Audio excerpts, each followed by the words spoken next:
시간의 진함에 따라서 선박의 표면에 부착되는 해양생물은 선박의 연비를 저하시키는 요인 중 하나입니다. 따라서 해양생물 방지 조치는 선박 성능 유지를 위해서 필수적으로 고려되어야 하는 사항인데요. 노르웨이에 본사를 둔 요툰사는 선박용 페인트 시장을 선도하고 있는 글로벌 기업으로서 선박의 운항 효율을 유지하는 데 효과적인 특수 페인트 개발을 선도하고 있습니다. 6번째 연사분을 모시겠습니다. 요툰사의 김효찬 이사님께서 헐 퍼포먼스 솔루션이라는 주제로 발표를 준비해 주셨습니다. 큰 박수 부탁드립니다. 네, 안녕하십니까. 방금 소개받은 김효찬 이사입니다. 오늘 제가 말씀드릴 거는 주어진 선체에서 어떻게 하면 가장 맥시멈 헐 이피션시를 가지고 올 수 있느냐, 그 부분에 대해서 설명을 드리도록 하겠습니다. 먼저 앞서 연사님들께서 많은 설명을 해주셨지만 여러 가지 레귤레이션들이 실질적으로 발생하고 있고 앞으로 향후에는 이런 부분들이 많이 감안이 되어야 할 부분들이라고 생각합니다. 그런데 선사에서는 실질적인 레귤레이션 때문에 이런 선박의 효율이라든지 에너지 이피션시를 극대화해야 된다는 부분도 있겠지만 오펙스 차원에서 봤을 때 오펙스에서 차지하는 연료 비용 자체가 선박별로 다르겠지만 거의 60% 이상 차지하는 것으로 알고 있습니다. 그렇다면 오펙스를 줄이는 것이 선사의 경쟁력을 향상시키는 부분이라고 생각을 하고요. 그 경쟁력이 향상됨으로써 퓨얼 코스트가 세이빙이 되는 동시에 이런 레귤레이션 자체가 함께 부합이 될 수 있도록 지금 향후 방향은 그렇게 설정이 되는 걸로 인지를 하고 있습니다. 그래서 이 선박 자체의 헐 퍼포먼스는 주어진 선체 자체 디자인에서 선체에 생기는 바이오 파울링, 그러니까 파울링 자체 때문에 이 선박 헐 퍼포먼스를 제대로 발휘를 못하는 경우가 많습니다. 그래서 19세기 지금 사진을 보시면 런던 마리타임 뮤지엄에서 보여지는 그림입니다. 저 그림에서 보시면 저때 19세기에서도 선박 선체 자체의 파울링에 대해서 신경을 많이 써왔고요. 앞으로도 많은 영향이 있을 거라고 보여집니다. 그래서 제가 가져온 사진 중에 이 절반은 이 A라는 제품이고 또 반대쪽 절반은 B라는 제품입니다. 그 제품별로 얼마만큼 다른 퍼포먼스를 나타내느냐에 따라서 선체 성능 자체의 맥시멈 헐 이피션시가 발휘될 수 있는지 없는지에 따라서 크게 분류가 되는 거죠. 그래서 EXI나 CII나 여러 가지 부분들이 있지만 제가 한번 말씀드리고 싶은 부분은 심장은 교체하기가 상당히 어렵습니다. 그렇지만 신발은 바꿔 신을 수 있겠죠. 그래서 이런 파울링들이 얼마만큼 많은 영향을 미치냐면 라이트 슬라임 정도만 해도 이피션시 로스가 거의 9% 정도가 영향을 미치게 되고요. 헤비 슬라임 같은 경우에는 19%입니다. 선사 입장에서는 화물을 적시적소에 같은 시간까지 딜리버리를 해야 되는 상황인데, 그렇다면 당연히 이런 이피션시 로스가 생김에 따라서 파워를 증가시킬 수밖에 없고요. 그 파워를 증가를 시키게 되려면 당연히 연료를 많이 소모를 해야 될 것입니다. 그리고 연료가 많이 소모가 되면 결국 CO2 에미션이 증가하게 되겠죠. CO2 에미션이 증가함으로써 전체적인 퓨얼 컨섬션도 늘어나고 거기에는 결국 오펙스가 상승하게 됩니다. 그래서 이 파울링을 어떻게 하면은 선체에 부착하지 않도록 하는 것이 가장 큰 관건이라고 하겠죠. 그래서 지금 푸어 헐 퍼포먼스에서 맥시멈 헐 이피션시까지 어떻게 하면은 도달할 수 있는지에 대한 로드맵을 말씀드리겠습니다. 첫 번째로는 서피스 프리퍼레이션입니다. 신조 같은 경우에는 서피스 프리퍼레이션 자체가 풀 블라스팅으로 블록 단계에서 이루어지기 때문에 큰 상관이 없다고 볼 수 있지만 드라이독, 그러니까 운항선의 수리선 같은 경우에는 스팟 블라스팅으로 부분적으로 전처리를 하느냐 아니면 풀로 전처리를 하느냐에 따라서 구도막이 남아있는 경우에는 선체 자체의 러프니스를 증가시키게 됩니다. 이런 부분들이 제일 첫 번째로 고려해야 될 팩터라고 말씀드릴 수 있습니다. 그리고 두 번째는 어떤 제품을 선택을 하느냐, 안티파울링 퍼포먼스별로 어떤 제품을 선택하느냐가 중요하겠죠. 그리고 세 번째는 그런 제품을 어떻게 제대로 적용을 하느냐에 따라서 선체 퍼포먼스가 달라질 수 있다는 거죠. 이 페인트라는 것은 반제품입니다. 선체에 실질적으로 적용이 되고 그리고 그에 따른 서비스 기간 동안 그 퍼포먼스를 가져다 주고 딜리버리를 해야지만이 이 제품이 완성된 제품이 될 수 있는 거죠. 그래서 이 제품을 적용할 때 어떻게 적용하느냐에 따라서도 이니셜 퍼포먼스에 대한 차이가 날 수 있다는 거죠. 그래서 이런 부분들은 실질적으로 수해 전부터 많은 고려 사항이 되어 왔고요.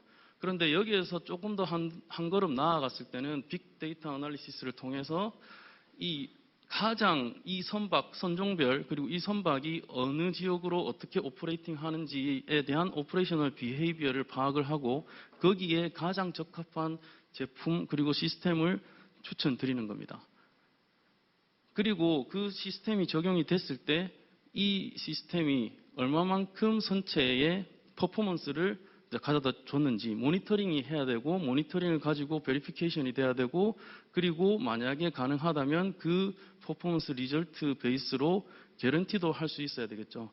그래서 퍼포먼스 모니터링 관련해서는 지금 ISO 스탠다드 중에 ISO 19030-2번이라는 그 스탠다드가 나와 있는 상태고요.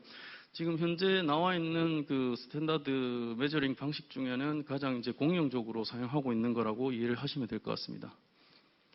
그리고 세 번째는 이 퍼포먼스, 그러니까 선박이 오퍼레이션을 하는데 이 해양학적인 지리적인 부분, 그러니까 오시아노그래픽적인 어세스먼트가 필요하더라는 거죠. 같은 지역에 같은 속력으로 어떻게 운항하느냐에 따라서도 선박 자체의 파울링 리스크가 노출되는 정도가 다르지만 어떤 해양 생명체가 사는 지역에 얼마만큼 노출됐는지에 따라서도 다른 결과치를 가져다 주더라는 거죠. 그래서 오시아노그래픽적인 어세스먼트가 필요한 이유 중에 하나는 이 파울링 리스크가 얼마만큼 그 선체에 이제 영향을 줬느냐 이런 거를 파악을 해야 되고요. 여기에서 좀 큰 한 걸음을 더 나아가려면 저희가 지금 말씀드린 거는 레헐루션이라고 말씀드립니다. 그 선체 자체의 퍼포먼스의 거의 혁명적인 한 걸음이라고 말씀드릴 수 있고요. 이 부분은 그런 오시아노그래픽적인 그 데이터를 분석을 하고 그리고 그 선박이 어떤 안티파울링 시스템이 그 선체를 보호하고 있는지를 파악을 한 다음에 그 알고리즘을 가지고 운항을 하다가 피할 수 없는 그 아이들링, 그러니까 장기 정박을 할 수밖에 없는 상황이 됐을 때 어느 지역에서 장기 정박을 했을 때 가장 파울링 리스크가 작은지에 대한 부분을 어드바이저리를 할 수 있는 상황이 된 거죠.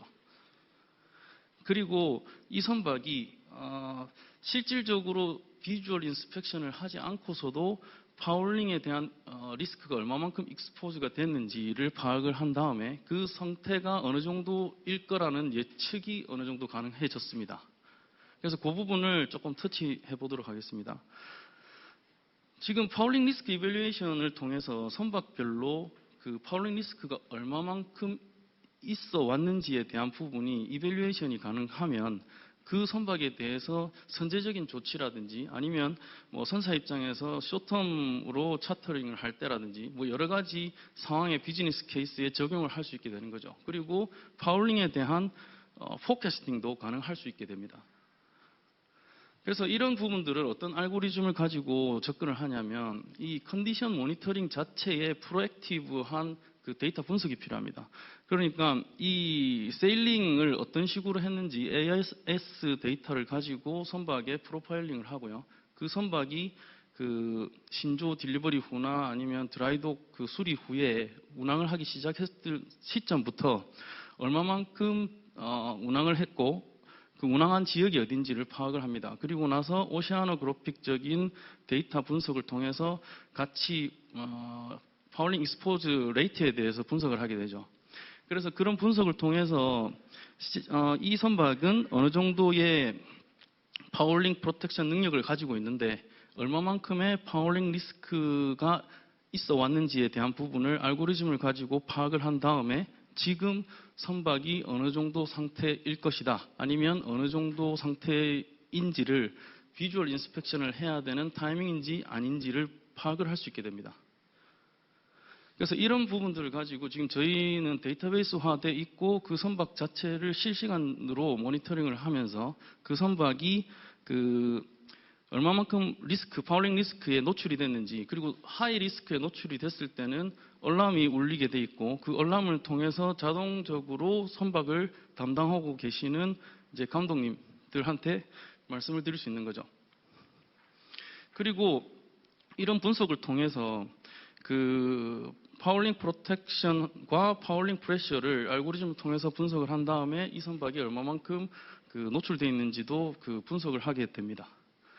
그래서 이런 부분들에서 가장 걸리는 부분들이 뭐냐면 이 케미컬, 그러니까 안티파울링 제품 가지고 선박을 프로텍션 하는 데는 한계가 있다는 거죠. 그 한계를 어떻게 하면은 넘어설 수 있느냐. 그래서 저희가 가져온 솔루션이 HSS입니다. 동영상 한번 보도록 하겠습니다. A perfectly clean and smooth surface moves efficiently through water. Keeping any surface perfectly clean in demanding marine environments is, however, a huge challenge. If fouling is allowed to build up, it'll significantly impact performance. Never allowing fouling to get a proper grip is the key. Our newest invention is designed for just this purpose. Proactive cleaning will be a revolution in the market and ensure maximum hull efficiency for the most challenging operations. Jolton Hull Skating Solutions, the only solution that delivers an always clean hull for the most challenging operations. It provides ship owners with unlimited idle days, market-leading hull performance, and an improved environmental footprint.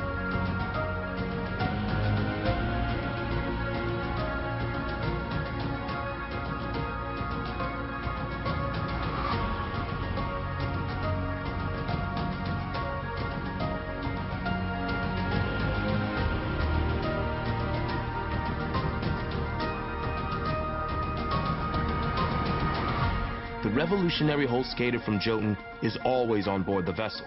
It's easy to operate and covers a large area in a short amount of time. Proactive cleaning ensures no settlement of fouling impacting the ship's performance and prevents transmission of invasive species. The hull skater is specially designed to work together with our coating without causing damage or erosion.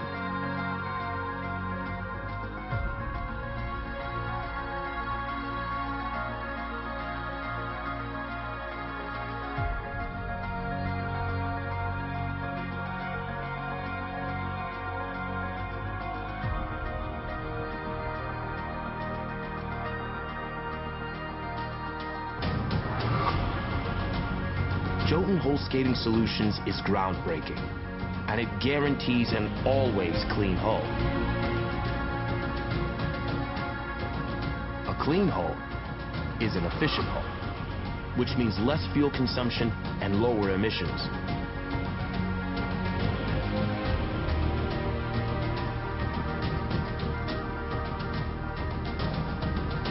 Jotun Hull Skating Solutions provide ship owners with unlimited idle days, market-leading hull performance, and an improved environmental footprint.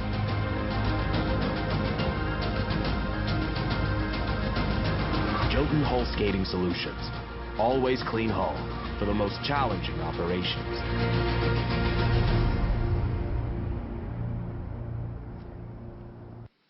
네, 제품 소개라기보다는 컨셉에 대한 간략한 소개였습니다.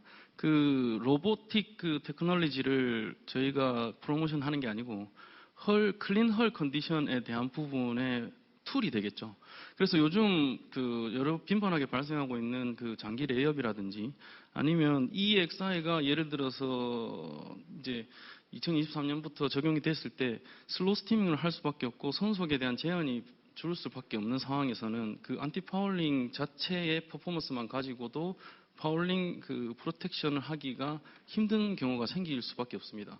헐 스케이팅 솔루션은 일반적인 로봇 클리닝과 결을 달리합니다. 어떠냐면 이 클리닝은 이 HSS 솔루션은 프로액티브 클리닝이라고 보시면 됩니다. 그 일반적인 클리닝은 그 리액티브죠. 파울링이 생기고 나서 클리닝을 하는 개념이고, 이 HSS는 파울링이 생기기 전에 가장 작은 포자가 이렇게 착상을 했을 때 이 HSS로 프로액티브 클리닝을 하는 개념이라고 보시면 될 것 같습니다. 그래서 이 솔루션은 제품이 당연히 안티파울링 제품이 있고요. 그리고 프로액티브 컨디션에 대한 모니터링, 그리고 인스펙션 앤 프로액티브 클리닝을 하는 우리 헐스케이터라는 로봇이 있고, 그리고 안티파울링 제품에 적용을 할 때 하이엔드 테크니컬 서비스가 제공이 되고, 그리고 퍼포먼스 모니터링을 통한 퍼포먼스 서비스 레벨 개런티가 가능한 솔루션입니다. 어떤 식으로 되냐면 이 HSS는 헐스케이터 자체가 선박에 인스톨이 되고요. 그 선박하고 같이 항상 운항을 하면서 그 선박에 남아있게 됩니다.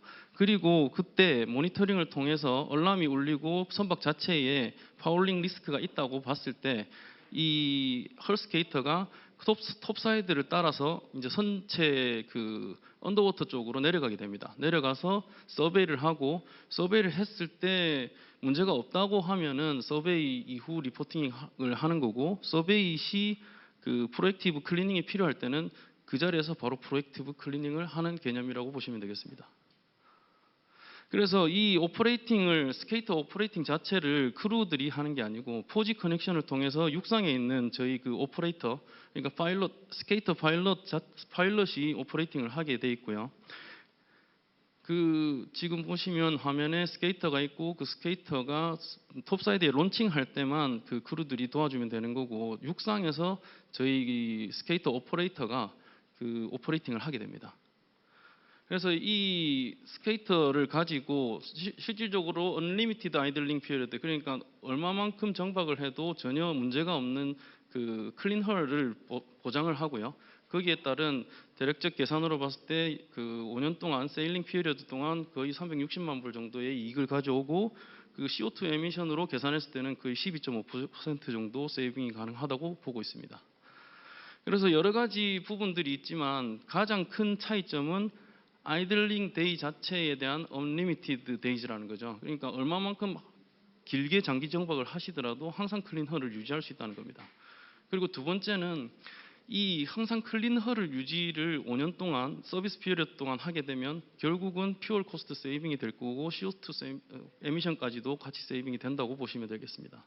그래서 이 여러 가지 부분들이 있지만 저희가 지향하는 부분은 24/7입니다. 365일 언제 어느 시간에도 오퍼레이팅이 가능하고, 그래서 저희 쪽에 지금 계획을 하고 있고 지금 오피스가 된 데가 아시아에 하나, 유럽에 하나, 그리고 노스 아메리카에 하나가 이제 설치가 돼 있고요. 그렇게 되면 선박이 필요할 때 언제든지 서비스가 가능하다는 거죠. 그리고 지금 바이오 파울링 매니지먼트 관련해서 가장 대두되는 부분들이 교차 오염에 대한 부분입니다. 근데 이 헐 스케이팅 솔루션은 어떤 부분이냐면 이 A라는 포트에서 발생한 포자 마이크로 파울링 자체를 A 포트에다가 프로액티브 클리닝을 하게 되면 교차 오염이 아니라는 거죠. 원래 거기에 있던 해양 생물체가 거기에 남는 겁니다. 근데 만약에 A라는 포트에서 생긴 파울링이 B라는 포트에 가서 클리닝을 하게 되면, 프로액티브 클리닝이 아닌 리액티브 클리닝을 하게 되면 그 부분이 사실 바이오 파울링 매니지먼트에서 이야기하는 교차 오염이 되는 거죠. 그래서 이런 부분들까지도 커버를 하고 있고, 지금 현재까지는 전 세계 21개 이상의 포트에서 이 헐 스케이팅 솔루션에 대한 바이오 파울링 매니지먼트 어프로치를 어프로브를 받았고요. 그리고 크게는 뉴질랜드, 오스트레일리아, 그리고 노스 아메리카 쪽에 있는 포트에서도 다 어프로브를 받은 상태입니다. 그래서 지금 현재는 21개 포트 정도 되지만 계속적으로 늘려가고 있는 상태입니다. 제가 오늘 준비한 건 여기까지고요. 오늘 좀 시간이 짧은 관계로 깊이 있게는 제가 터치를 못 드렸는데, 혹시 좀 궁금한 사항 있으시면 제 개인적으로 연락을 주시면 성실히 답변 드리도록 하겠습니다. 감사합니다.